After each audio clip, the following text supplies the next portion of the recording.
Aztec என்ற பண்டைய கிராமத்தில் யூ கோட்டல் என்ற இளம் வாரிசு ஒரு காளை மற்றும் வௌவால் போன்ற பயங்கரமான கனவுகளுடன் போராடுகிறார். அவரது தந்தை டோல்காட்ரின் இந்த கனவுகள் கடவுள்களிடமிருந்து வந்த செய்திகள் என்று வலியுறுத்துகிறார். ஆனால் தனது தாயை காப்பாற்றாத கடவுள்களை யூ மன்னிக்க முடியாது. ஹெர்னான் கோர்டஸ் தலைமையிலான ஸ்பானிஷ் வெற்றியாளர்கள் வரும்போது கிராமவாசிகள் அவர்களை தெய்வீக மனிதர்கள் என்று தவறாக நினைக்கிறார்கள். டோல்காட்ரின் அவர்களை எச்சரிக்கையுடன் வரவேற்கிறார். ஆனால் விரைவில் சோகம் வெடிக்கிறது. கோர்டஸ் அவர்களின் நம்பிக்கையை காட்டிக் கொடுத்து அவரை கொன்று கிராமத்தை குழப்பத்தில் ஆழ்த்துகிறார். காயமடைந்த யூ உயிருடன் தப்பி ஓடுகிறார். அவரது தரிசனங்களில் வௌவால் கடவுள் அவருக்கு ஒரு இருண்ட விதியைப் பற்றி எச்சரிக்கிறார். வழிகாட்டுதலை தேடி யூ கூட்டாளிகளைக் காண்கிறார்.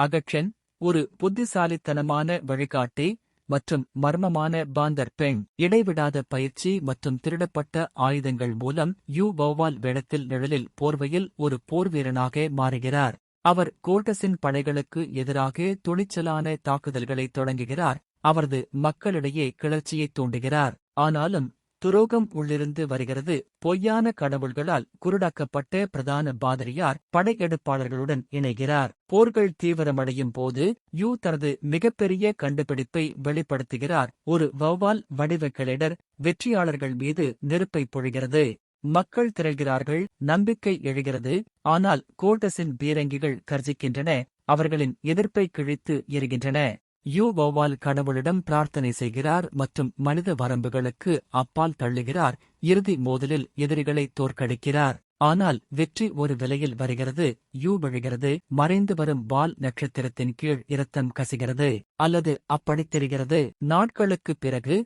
வௌவால்கள் அவரது கல்லறையை முற்றுகையிடுகின்றன. நிழல்களிலிருந்து யூ மீண்டும் எழுகிறார். வலிமையானவர், இருண்டவர் மற்றும் மறுபிறவி எடுக்கிறார்.